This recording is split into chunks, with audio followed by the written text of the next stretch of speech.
You think I didn't see this coming? Brad snarled, holding the dusty velvet box like it was already his.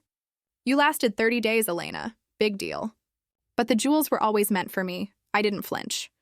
I didn't even speak.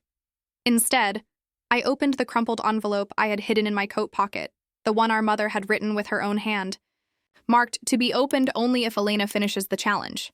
Inside wasn't just a message. It was a truth none of us had ever expected. A truth about me. A truth about our mother. And a secret that would tear everything apart and rebuild something better, something real. They thought I was weak. They thought I'd walk away. But they didn't know that I came here to find more than just jewels. I came here to find my mother's truth, and I did. I never expected to cry at the reading of my mother's will. Not because I was overwhelmed by grief, but because I was overwhelmed by disbelief. My mother, Margaret Dawson, had always been distant, cold, and calculated, especially with me.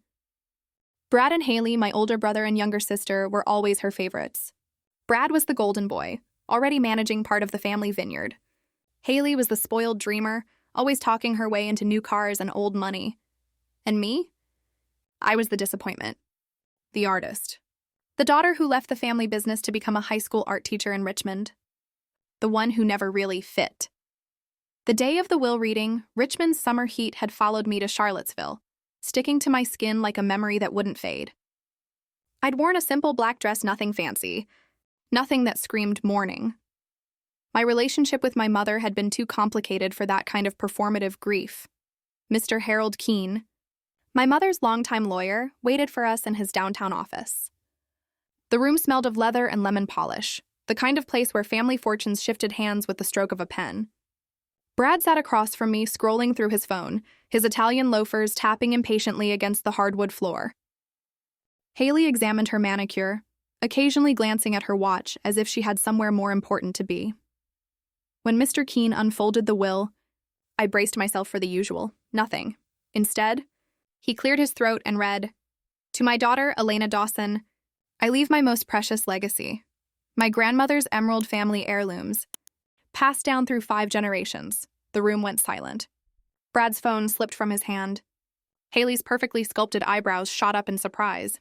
"But," Mr. Keene continued, his voice growing more solemn, "only if she completes a final request." I felt my heartbeat quicken, blood rushing to my ears. My mother had never given me anything without strings attached. She must live alone, in my old country house in the Blue Ridge Mountains for 30 consecutive days, with no money, no technology, and no outside contact. She must enter with only the clothes on her back. Then came the knife twist. Should she leave? Fail or refuse, the jewels passed to my other children, Brad and Haley Dawson equally. My siblings laughed right there in the lawyer's office, their voices bouncing off the mahogany walls. "Good luck surviving that dump," Brad muttered, his smile not reaching his eyes. "The place has been abandoned for 15 years. Haley rolled her eyes. "You'll last a night. Maybe 2? She twirled a lock of her blonde hair around her finger. "But don't worry, I've already picked out which pieces I want." I sat there, stunned, as Mr. Keene continued reading through the rest of the will. The vineyard went to Brad, the townhouse in Boston to Haley. Various stocks and bonds divided between them. Mom's art collection to charity. A final jab at my career choice, no doubt. But the emeralds, the legendary Dawson emeralds that my great-great-grandmother had brought from Ireland, those could be mine. If I survived her test? "There's more," Mr. Keene said, adjusting his glasses. "The challenge begins tomorrow.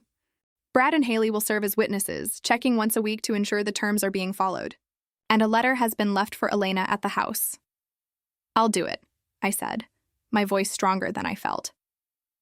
Brad's laughter cut through the room. "Of course you will. You've always been desperate for her approval. Even now that she's dead." I looked at him directly, feeling something shift inside me. "No, Brad, I'm done seeking approval. But I am curious why she chose me for this." "Because she knew you'd fail," Haley interjected. "It's a joke, Elena. Her final way of reminding you that you're not cut out for this family." Maybe they were right. Maybe this was just another of my mother's elaborate punishments, a final test designed to break me. But as I sat in that office, watching my siblings already dividing the spoils, I realized I didn't care about the emeralds nearly as much as I cared about understanding why. Why me? Why the house? Why 30 days? The next morning arrived with humid clarity. I packed nothing, as instructed. Just wore jeans, a faded flannel shirt, and my most comfortable boots. Brad drove me to the house, his BMW winding up mountain roads that grew narrower with each mile. The radio played some generic pop song that neither of us acknowledged. You know, he said, breaking the silence as we turned onto an overgrown dirt road. You could just admit this is insane and walk away. We could split the emeralds, 60-40, stared out the window at the approaching silhouette of Dawson Hill. That's generous of you. I'm a generous guy. His knuckles whitened on the steering wheel. But the offer expires when I drop you off. The house emerged from the tree line like a memory struggling to surface. 2 stories of faded grandeur, with a wraparound porch that sagged in places and windows that reflected nothing but the encroaching forest. This was where our mother had grown up, where she'd retreated after Dad died, and where, according to family legend, she'd first locked away her heart. Brad stopped the car, but didn't turn off the engine. Last chance. I opened the door and stepped out, the smell of pine and decay washing over me. See you in a week, Brad. If you're still here. He didn't wait for me to close the door before backing up, tires spitting gravel as he sped away, standing there, alone. With nothing but the clothes on my back and a house that seemed more ghost than shelter, I should have felt afraid. Or at least regretful. Instead, I felt something unexpected, curiosity. The key was under the 3rd step, just where it had always been. The door opened with a groan that echoed through the valley as if the house itself was sighing at my arrival. Inside, dust motes danced in the beams of light that filtered through cracked windows. Furniture draped in yellowed sheets loomed like forgotten monuments. The air was thick with the smell of abandonment, a mixture of mildew, rotting wood, and time standing still. On the entryway table sat a single envelope with my name written in my mother's precise handwriting. I opened it with trembling fingers. Elena, it read. If you're reading this, you've accepted my challenge. Good. There's food in the cellar, wood in the shed, and water from the well. The rest is up to you. This house has stories to tell if you're willing to listen. 30 days? No shortcuts. No cheating. Just you and the truth. Margaret, that was it. No explanation. No apology for the years of distance. Just a cryptic message and a timer set for 30 days. I folded the letter and slipped it into my pocket. As the sun began to set, casting long shadows through the broken windows, I realized I had 2 choices. I could curl up and cry, or I could start figuring out how to survive. I chose the latter. After all, I had emeralds to earn, and a mother to understand. Day 1 was about survival. The cellar door required all my strength to pry open, revealing stone steps descending into darkness. I navigated by touch, finding shelves lined with preserved foods mason jars of vegetables, fruits, and what looked like homemade jams. Some dated back years, but many were surprisingly recent. Had my mother been stalking this place all along? Planning this twisted challenge? The well at the back of the property still worked, though the handle creaked and the water came up brown at first. After several buckets, it ran clear. The shed behind the house hadn't completely collapsed, as Brad had implied. Only one corner had caved in, leaving most of the firewood dry and usable. By nightfall, I had a fire going in the living room fireplace, a meal of canned beans and peaches, and a makeshift bed of dusty cushions from the couch. As darkness closed in around the house, bringing with it the sounds of an unfamiliar forest, I found myself staring into the flames, wondering what my mother had expected me to learn here. Margaret Dawson had been a study in contradictions. Born to wealth but obsessed with self-reliance. Fiercely protective of her children but emotionally unavailable. She'd grown more distant after my father's death when I was 12, retreating into herself and her work at the vineyard. Brad had stepped into the void, becoming her right hand. Haley had learned to charm her way around the edges of mother's affection, and I had drifted away, seeking solace in art, in creating beauty from chaos. My decision to teach rather than join the family business had been the final breach. Wasting your talent, she'd called it. Throwing away generations of work. Day 2 dawned with rain, a steady, soaking downpour that revealed a dozen leaks in the roof. I spent hours placing buckets and pots under the worst spots, listening to the rhythmic drumming of water hitting metal. The monotony was oddly soothing, giving me time to explore the first floor more thoroughly.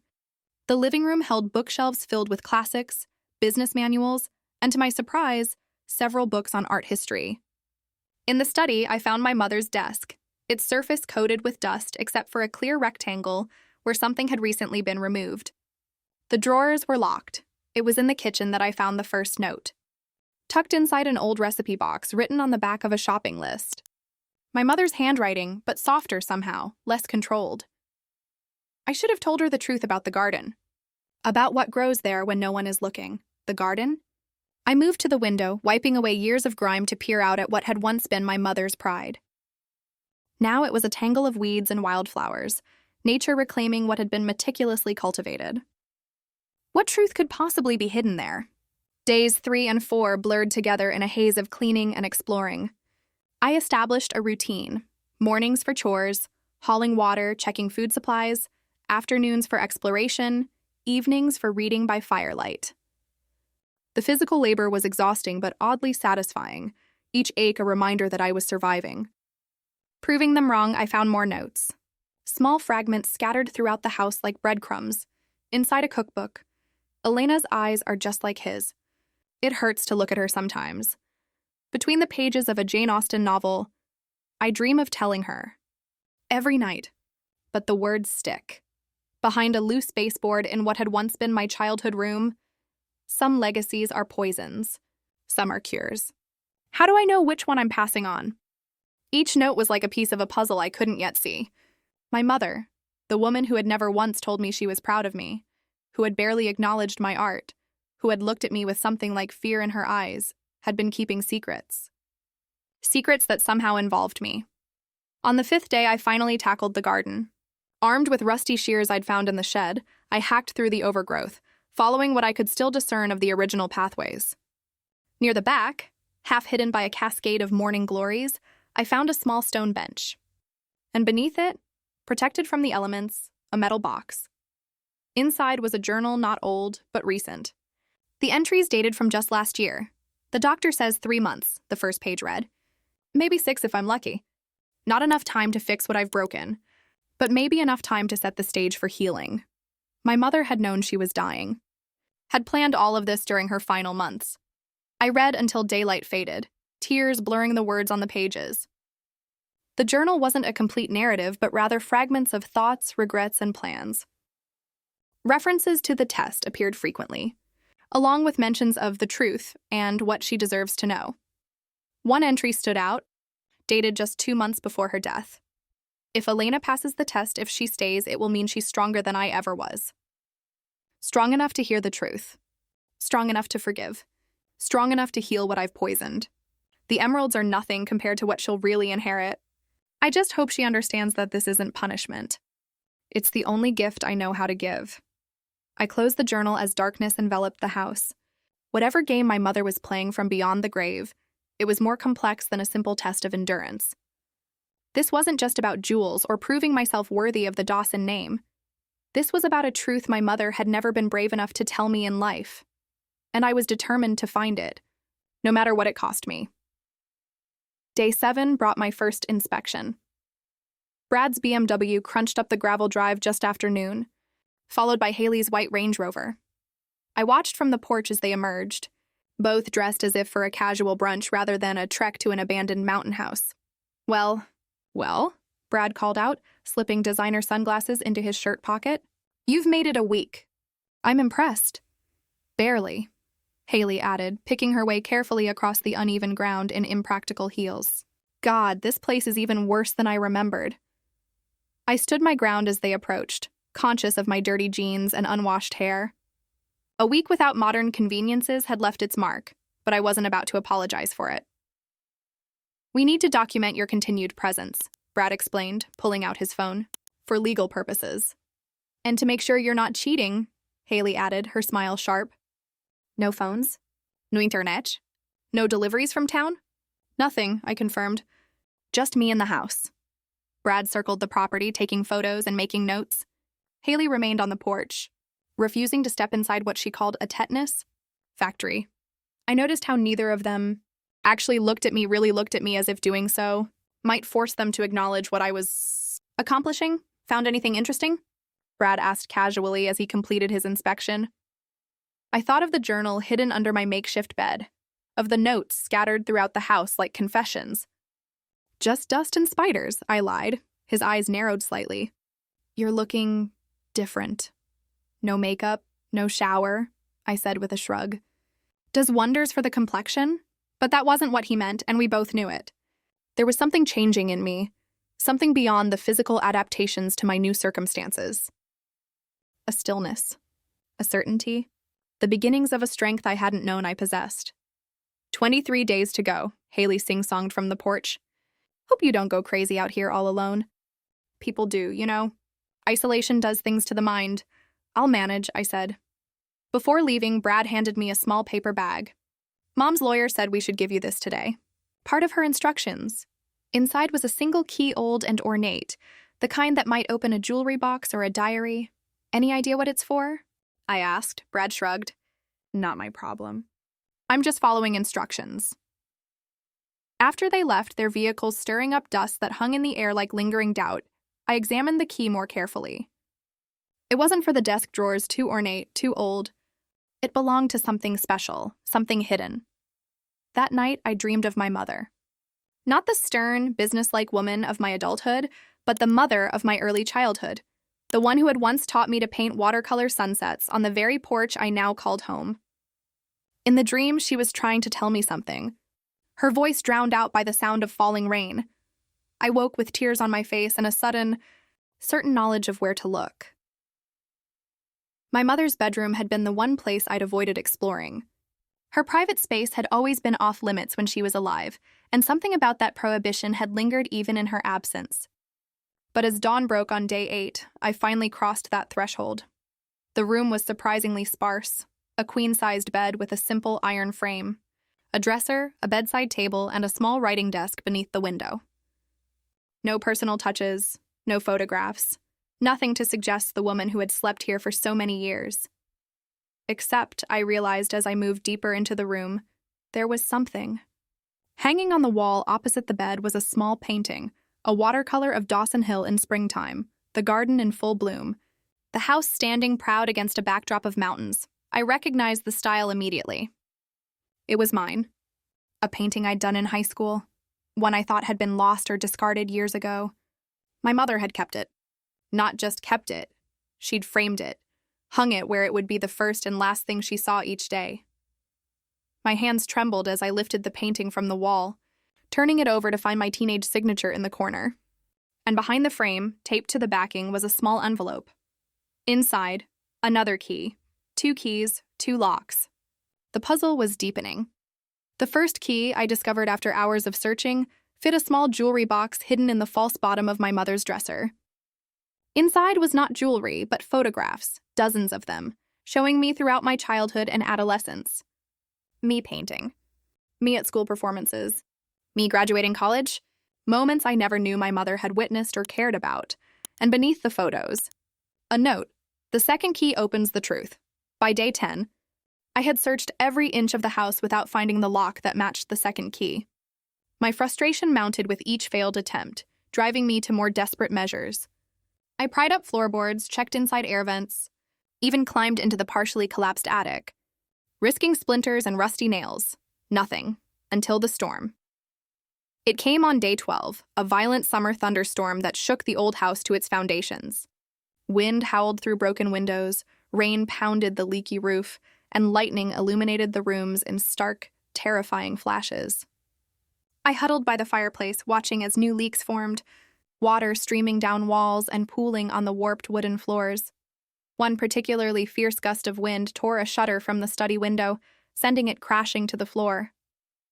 As I moved to clean up the debris, I noticed something behind the floral wallpaper, a dark rectangle, exposed where the impact had torn away the aged paper. A safe, built into the wall and concealed for who knew how long. Heart pounding, I tore away more of the wallpaper, revealing an old wall safe with a keyhole. Not a combination lock, but one designed for a key. A very specific, ornate key. With shaking hands, I inserted the second key. It turned with a satisfying click, and the safe door swung open to reveal a stack of documents. On top was an envelope addressed to me in my mother's handwriting. For Elena, the whole truth. Inside was a letter longer than any communication I'd ever received from my mother. It began simply, "Elena, my daughter, my artist, my truth teller, forgive me."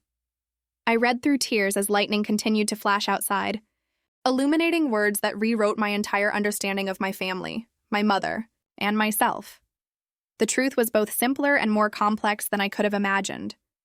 The reason for my mother's distance, the reason she had pushed me away from the family business, the reason for this 30-day test, my father, the man I had mourned, the man whose death had changed everything, had not died in an accident as I'd been told. He had left. Left my mother, left the family, left the Dawson legacy. Left because he couldn't bear the weight of the secrets at the foundation of our family's wealth. And I, with my artist's eye and unflinching honesty, reminded her too much of him. "You see the truth even when it isn't spoken," she wrote, just like he did. I couldn't bear it. Couldn't bear to see him looking back at me through your eyes. So I pushed you away before you could leave too. As the storm raged outside, matching the tumult in my heart, I read the final lines of my mother's confession. "The emeralds are yours by right, as is your place in this family. But before you claim them, you need to understand exactly what you're inheriting. The truth is in the cellar, all of it. If you're still here after 30 days, you'll have proven you're strong enough to bear it." The truth was in the cellar. Whatever that meant, I knew it would change everything. Again, the storm passed, but the revelations continued. Armed with my mother's letter and a determined spirit, I returned to the cellar the next morning. This time I wasn't looking for food or supplies. I was looking for truth. The cellar was larger than I had initially realized, extending beneath the entire footprint of the house. Most of it was unfinished dirt floors, stone walls, low ceilings supported by rough wooden beams. But at the far end, behind stacks of preserves and old furniture, I discovered a door. A door with a modern padlock. The key didn't fit this lock. But next to the door, tucked between stones in the wall, I found a small metal container. Inside, the combination. The lock clicked open, and the door swung inward to reveal a room I never could have imagined existing beneath my mother's house. It was an office. Modern, well-maintained, with a desk, filing cabinets, and walls covered in maps, photographs, and newspaper clippings. A single bare bulb hung from the ceiling, activated by a pull string. There was no dust here, no sense of abandonment. This room had been used, and recently, on the desk sat a computer. Not just any computer, a high-end laptop, plugged into a power source that shouldn't have existed in this supposedly abandoned house. Next to it was a satellite phone and a stack of files labeled with years and locations. My mother had been running something from this hidden room. Something secret. Something she didn't want Brad or Haley to know about. I pulled the string for the light and sat at the desk, opening the first file. What I found shook me to my core. The Dawson Vineyard, our family's legacy, our pride, the business my mother had pushed me away from, was built on a foundation of lies. According to the documents, my great-grandfather had acquired the land through fraud, forcing immigrant families off their properties during the Depression. My grandfather had expanded the business using underpaid migrant labor and dubious accounting practices. And my mother had discovered all of this shortly after my father left. And instead of burying it deeper, she had begun a quiet campaign of reparations. For 15 years, she had been identifying the descendants of those wronged by our family, secretly transferring funds, creating scholarships and grants, purchasing land and returning it to the original families, all while maintaining the illusion of the successful traditional Dawson Vineyard that Brad now managed. The emeralds, the ones I was being tested to inherit, were the last piece. They had originally belonged to one of the displaced families, purchased for a pittance during desperate times. My mother had been searching for the rightful heirs. I sat back, stunned. This wasn't just about me or my relationship with my mother. This was about generations of wrongs she had been trying to right. Alone, in secret, and she wanted me to continue her work. The computer contained more details, spreadsheets tracking payments, research on family lineages, correspondence with lawyers and historians. My mother had been methodical, thorough, determined to make amends without destroying the family name in the process. That's why she had pushed me away from the business. Not because she thought I was weak or unworthy, but because she saw in me the same sense of justice that had driven my father away. She had been protecting me from having to make the same impossible choice he had faced. I spent days in that hidden office, reading through every file, every note, every piece of my mother's secret life. I learned more about her in death than I ever had in life, her struggles, her regrets, her hopes. And gradually, I began to understand her final test. This wasn't about proving my endurance or my worthiness to be a Dawson. It was about determining if I could handle the truth and the responsibility that came with it. On day 20, Brad and Haley returned for another inspection. I met them on the porch, calmer and more centered than I had been in years. "You're still here," Brad observed, unable to hide his surprise. "And you've been busy." He gestured to the cleared pathways, the patched roof, the general sense of order I had managed to bring to the property. "Just making it livable," I said. Haley circled the house, taking pictures with her phone. "Only 10 days left," she reminded me. "Then you can return to civilization, and we can all forget this ridiculous challenge." I smiled, knowing what they didn't. "I'm looking forward to it." Brad studied me, his expression guarded. "You've found something, haven't you?" "Just getting to know the place," I said. "And myself." He didn't believe me, I could see it in his eyes. But he couldn't prove anything, and without proof, he couldn't stop what was coming. After they left, I returned to the cellar office and made a decision. My mother had spent 15 years secretly trying to right the wrongs of our family. But secrets had caused enough damage. It was time for the truth to come into the light. I began crafting a plan. Not for revenge, my mother's files had shown me the emptiness of that path. But for reconciliation, for healing. For a new kind of legacy that acknowledged the past while building a better future. The emeralds would play a part, but not the part my siblings expected. As the 30-day mark approached, I felt a strange sense of peace settling over me. The isolation that Haley had warned would drive me crazy had instead brought clarity. The house that Brad had dismissed as a dump had become a sanctuary of truth. I was no longer the same Elena who had stepped out of Brad's BMW 30 days ago, uncertain, defensive, seeking validation. I had found something more valuable than emeralds in this old house. I had found my mother's heart, my father's courage, and my own voice. On the 29th day, I made my final preparations. I gathered the most crucial documents from the cellar office. I wrote letters of my own to Brad, to Haley, and to Mr. Keene. I placed the journal and the scattered notes in a box, along with the photographs my mother had kept of me. And I waited for day 30 to arrive, knowing that whatever happened next would change the Dawson family forever. Not with a bang or a dramatic revelation that would destroy us all, but with the quiet, persistent power of truth. A truth that had been waiting all these years for someone strong enough to bear it. Someone like me. Dawn broke crisp and clear on the 30th day, sunlight streaming through windows I had painstakingly cleaned over the past month. I had slept little the night before, my mind racing with plans and possibilities. Today, everything would change. I spent the morning gathering the evidence. I had compiled documents from the hidden office. My mother's journal, the photographs, and most importantly, the letter explaining it all. I arranged them neatly in the living room, creating a timeline of truth that spanned generations. Brad and Haley were scheduled to arrive at noon. Mr. Keene would accompany them to officially end my 30-day challenge and determine if I had fulfilled the terms of my mother's will. I stood on the porch watching the road, a strange calm settling over me despite the magnitude of what was about to happen. The sound of approaching vehicles broke the mountain silence around 11:30. 3 cars this time, Brad's BMW, Haley's Range Rover, and Mr. Keene's sensible sedan. They parked in a row like a firing squad assembled for execution.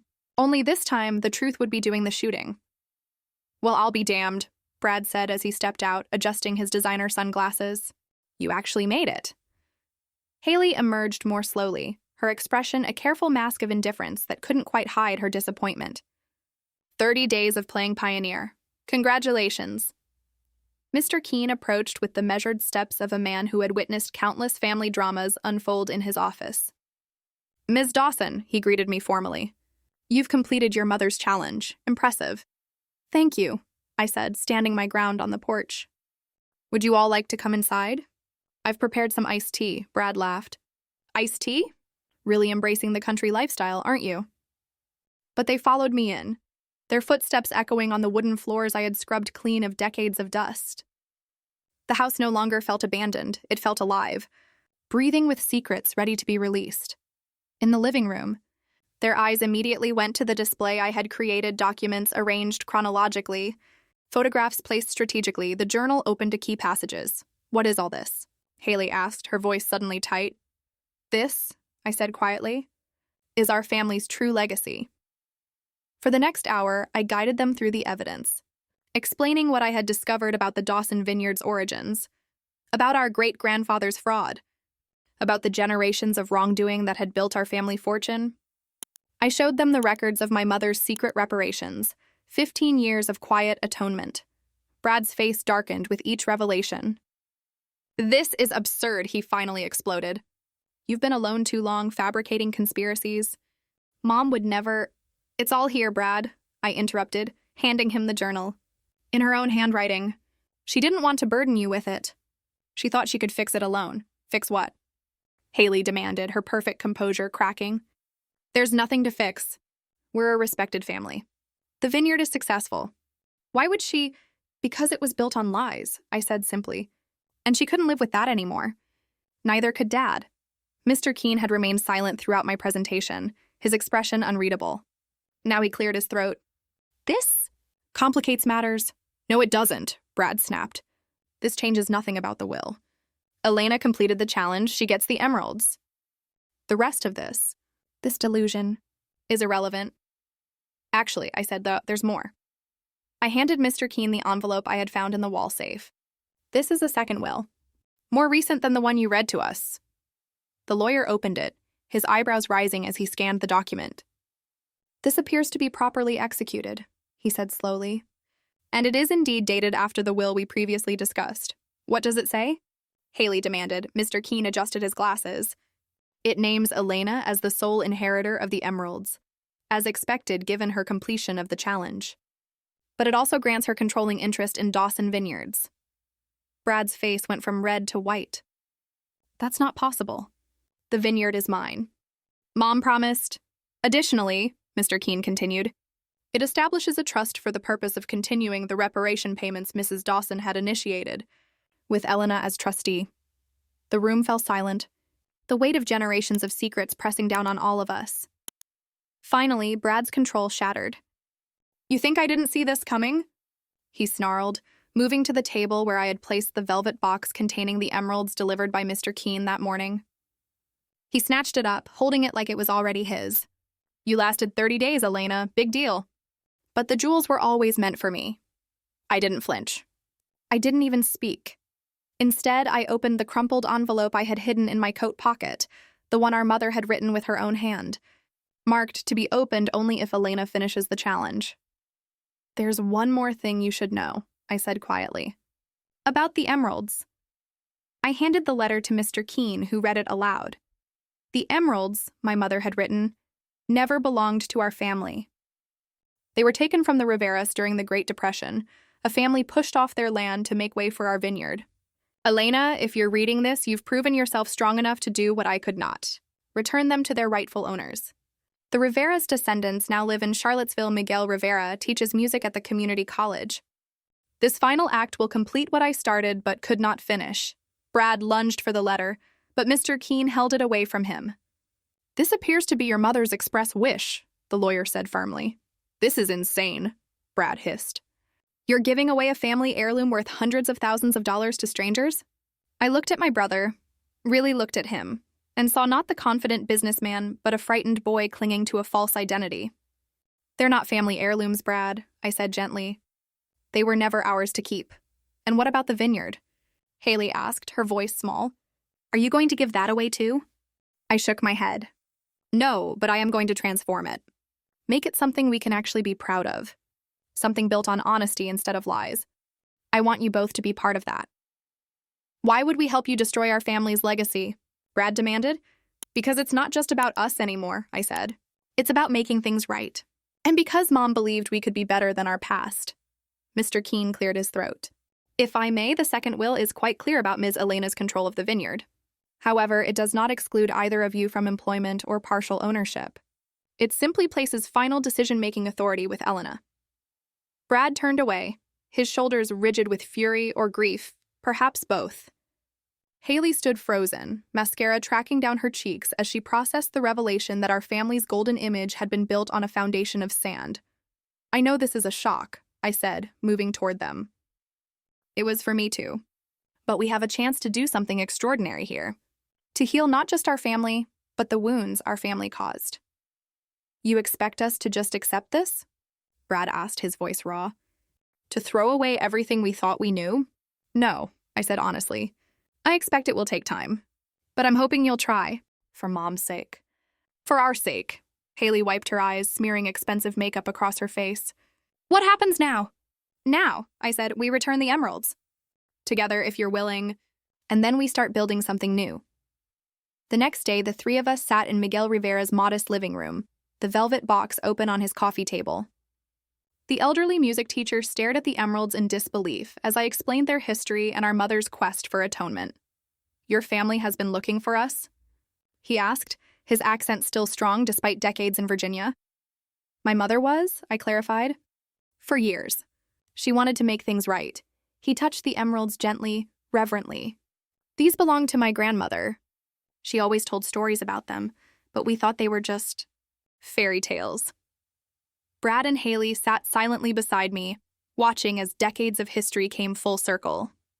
I couldn't tell if they were beginning to understand or simply shell-shocked, but they had come.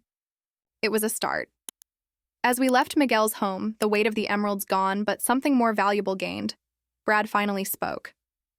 I still don't agree with all of this, he said stiffly. But Mom chose you for a reason. I'm trying to understand why. It wasn't acceptance. It wasn't even approval. But it was an opening, a crack in the wall of certainty that had divided us for so long. The transformation of Dawson Vineyards began slowly, like the careful restoration of an old painting, revealing the true colors beneath layers of varnish and grime.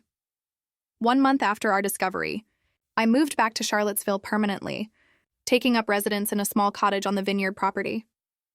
Brad maintained his position as operations manager, though our working relationship remained tense and formal. Haley surprised us all by volunteering to redesign the vineyard's public image, putting her marketing degree to use for something meaningful for the first time. The first major change came in the form of a plaque installed. At the entrance to the property, it acknowledged the original families who had owned the land, naming them and their contributions to the region's agricultural history. Some visitors were confused by this unusual monument. Others, particularly locals whose family histories intertwined with the land, nodded in quiet appreciation. You're going to tank the business with all this truth-telling, Brad warned one evening as we reviewed the quarterly finances in what had once been our mother's office. Tourists come here for the romance of wine country, not history lessons about displacement. You might be surprised, I countered, showing him the visitor numbers, which had actually increased since the installation of the plaque. People respect honesty. And they're drawn to redemption stories. He shook his head, still unconvinced. It's just novelty. It won't last, but it did last. And as summer turned to fall and the vineyard prepared for harvest, other changes followed.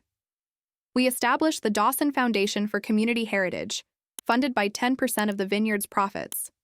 Its first project documenting the oral histories of families who had worked the land, both those who had been displaced and those who had labored in the fields for generations. We partnered with Miguel Rivera to create a music program for local children, held in the vineyard's event space during the off-season. The sound of violins and cellos echoed through the rows of grapevines, bringing a new kind of life to the land.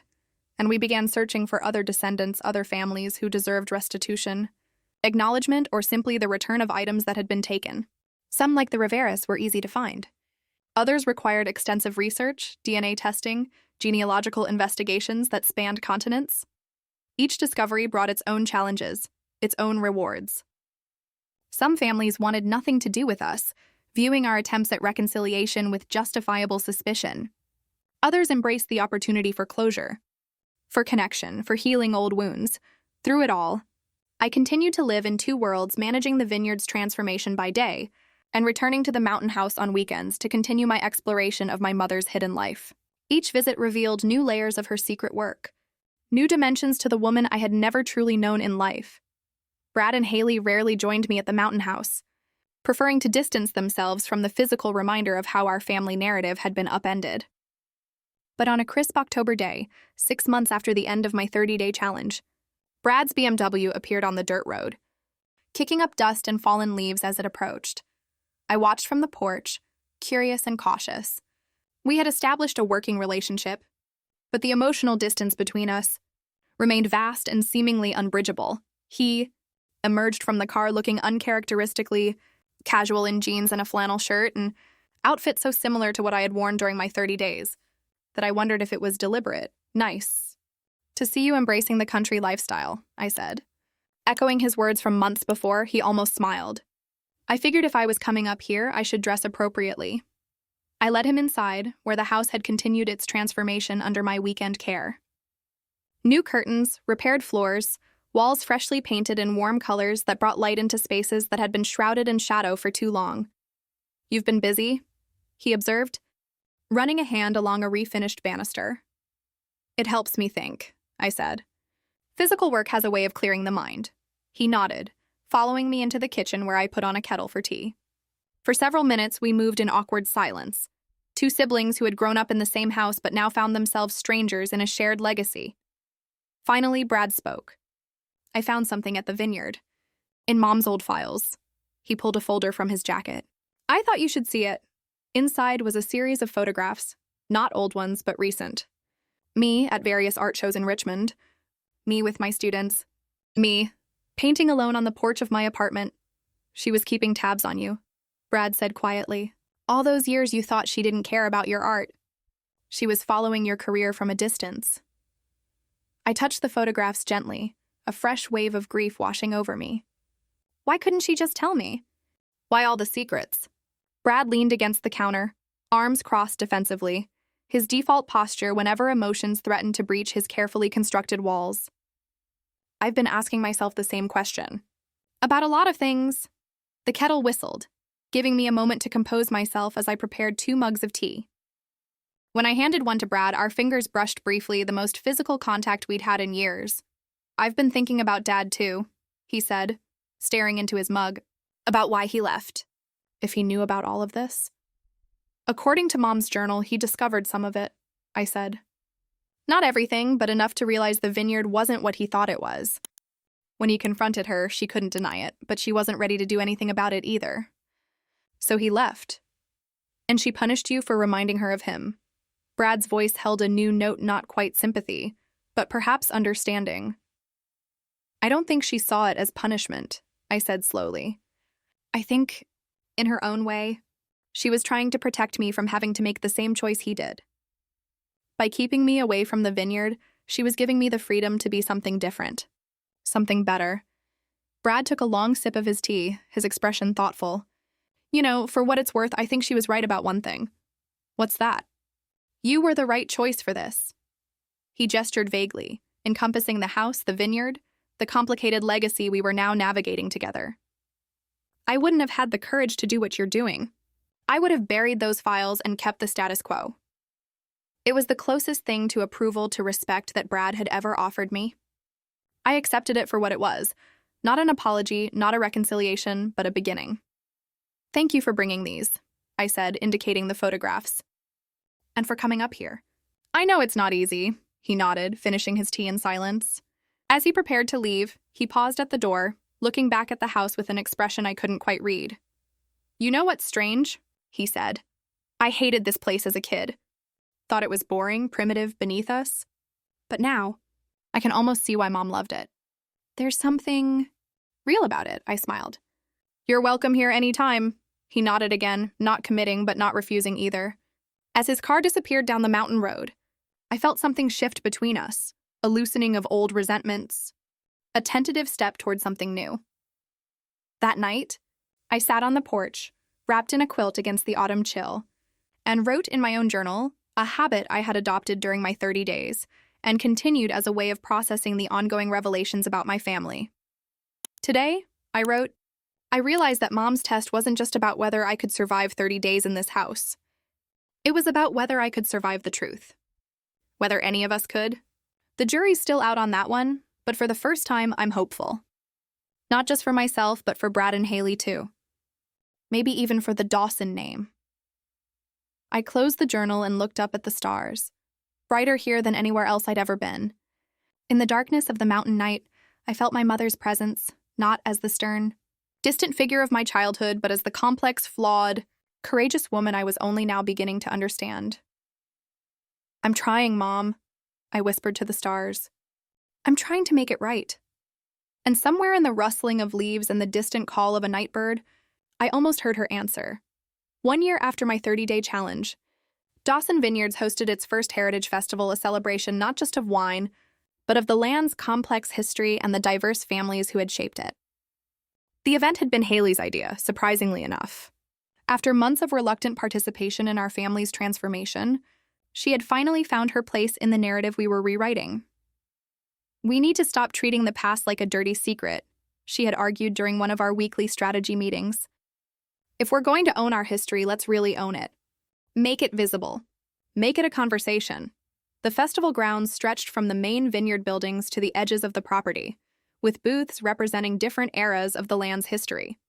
Local families shared stories, displayed artifacts, offered traditional foods. Musicians played throughout the day, Miguel Rivera and his students providing classical pieces, while other groups performed folk songs, spirituals, and contemporary compositions inspired by the region's heritage. I stood at the entrance, greeting visitors and watching as our vision took physical form around me. The turnout exceeded even our most optimistic projections, locals mixing with tourists, historians with wine enthusiasts, children running between exhibits with the easy joy of those unburdened by the weight of the past. "Not bad for a crazy idea," Brad said, appearing beside me with 2 glasses of our newest vintage, a special release named Reconciliation. I accepted the glass, noting how much more relaxed he seemed these days. The past year had changed him too, softening some of his sharper edges, opening him to possibilities beyond the narrow vision of success he had inherited from our mother. "The board members are impressed," he continued, nodding toward a group of older men and women who had initially resisted our changes, but now mingled comfortably with the festival attendees. "Ticket sales are strong, wine is flowing, and we're booked solid for tastings for the next 2 months. It's not about the money," I reminded him gently. "No," he agreed, surprising me. "But it doesn't hurt that doing the right thing is also good for business. Makes it easier for people like me to get on board." I smiled, recognizing the self-awareness in his words. Brad would always be Brad, pragmatic, bottom-line oriented, more comfortable with balance sheets than emotional reckonings. But he was trying, in his own way, to be part of something larger than profit margins. "Have you seen Haley?" I asked, scanning the crowd, lest I saw. She was giving an interview to that documentary crew from UVA. Something about reimagining corporate responsibility through historical accountability. He raised an eyebrow. "When did our little sister become an academic?" "People surprise you," I said, "if you give them the chance." As the afternoon progressed, I moved through the festival, stopping to chat with visitors, thanking volunteers, making mental notes for improvements next year. The atmosphere was festive but thoughtful, exactly the balance we had hoped to achieve. Near the Heritage Orchard, where we had planted varieties of apples and pears that had grown on the property before it became a vineyard, I found Miguel Rivera seated on a bench, watching his grandchildren play among the young trees. "Ms. Dawson," he greeted me, patting the space beside him. "Please join me." I sat, grateful for the moment of quiet amid the festival's gentle chaos. "Your mother would be proud," he said, his eyes on the children. "This transformation, this healing. I hope so," I said.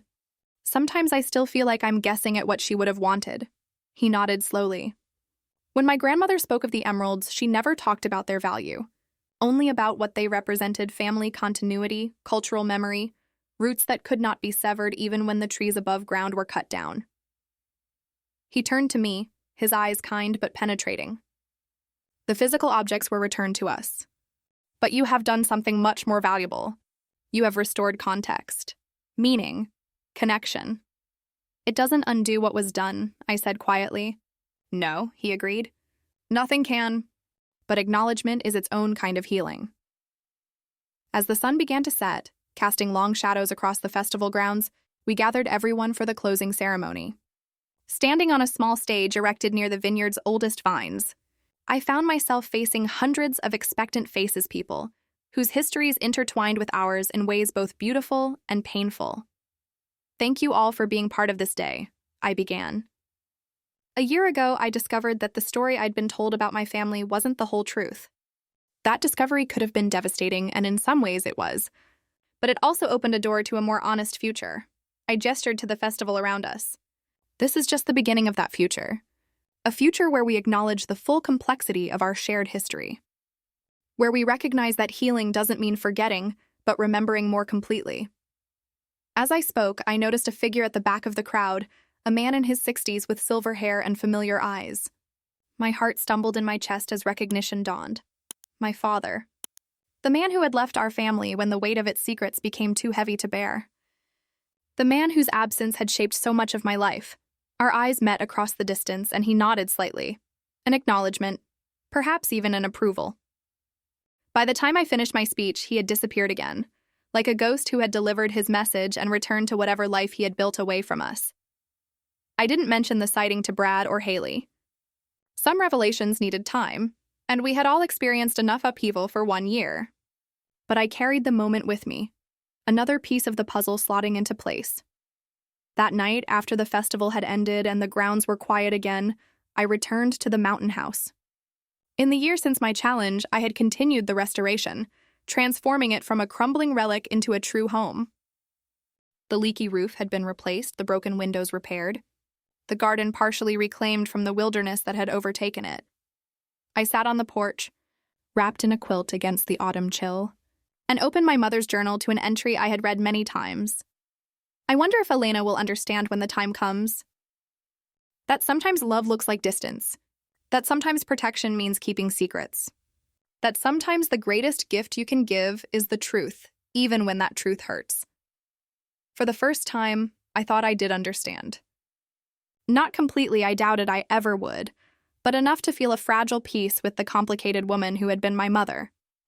Enough to recognize that her final test had been an act of faith in me, in my strength, my integrity, my capacity for forgiveness. As the mountain darkness settled around me, I felt a sense of completion that had nothing to do with emeralds or vineyards or family names. It was the completion that comes from standing in your own truth, complex, imperfect, but finally authentically yours. The 30 days had changed me.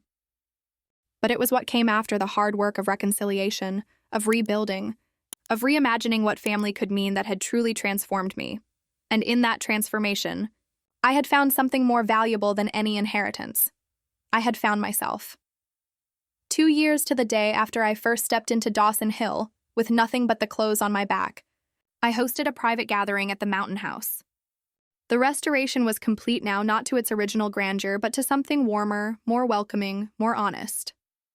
Like our family itself.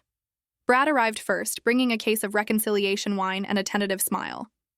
Haley followed shortly after, her car filled with elaborate picnic supplies and her latest boyfriend, a quiet history professor who looked perpetually startled by her energy, but clearly adored her. Mr. Keene came too, officially retired now, but still serving as a trusted advisor as we navigated the ongoing process of making amends for our family's past. Miguel Rivera and his family joined us, along with representatives from other families whose histories had become intertwined with ours through the reparation process. And, to everyone's surprise but mine, my father, James Dawson, returned to the house he had fled 2 decades earlier. He came alone, silver-haired and weathered, carrying a small wooden box and decades of unspoken words. The reunion between him and my siblings was awkward, tense, but not hostile. Brad shook his hand formally. Haley hugged him with the excessive enthusiasm she applied to all emotionally complex situations. I watched from a distance, giving them space for their own reckonings.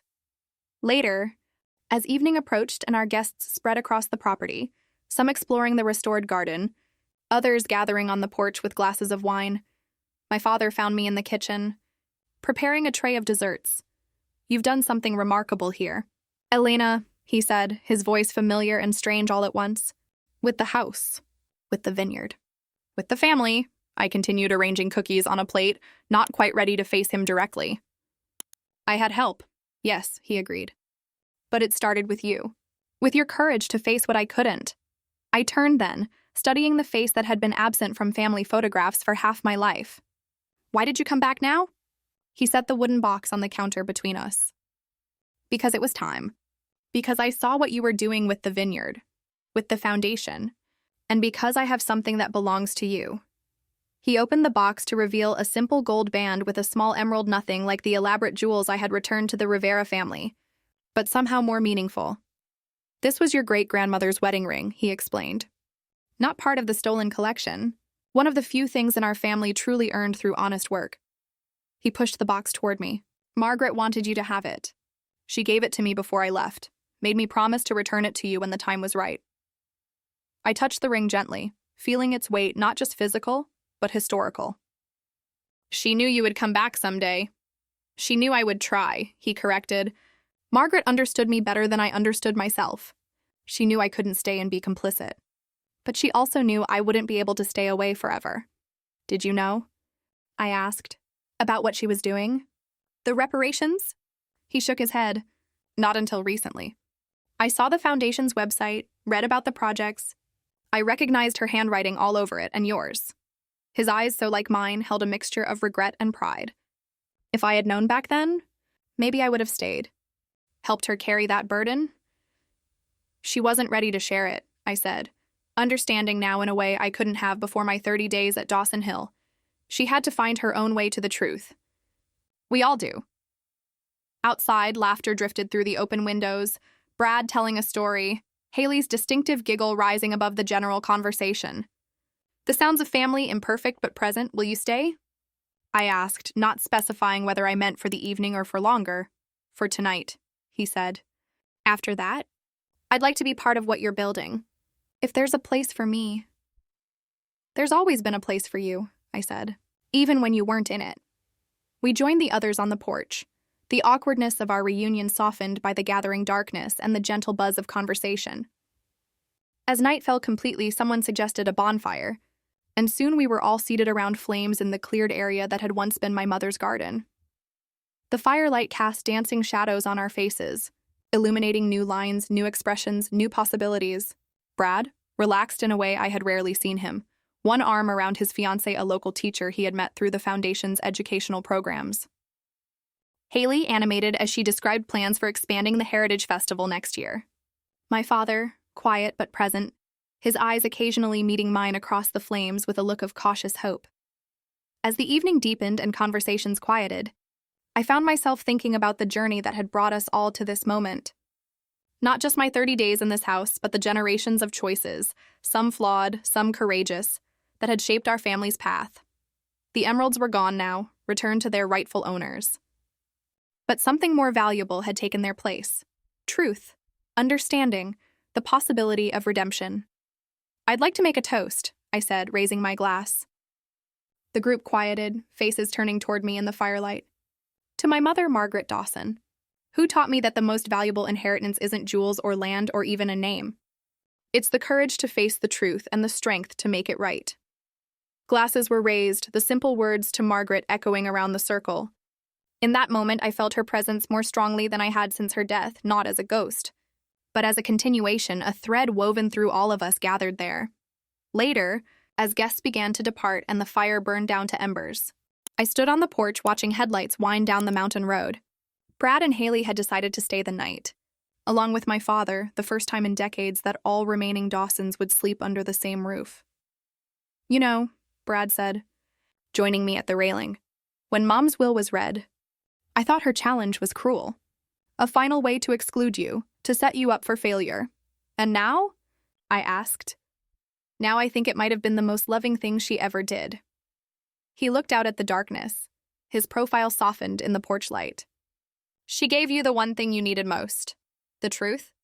"That," he agreed. "But also the space to find your own strength. To become the person who could handle that truth."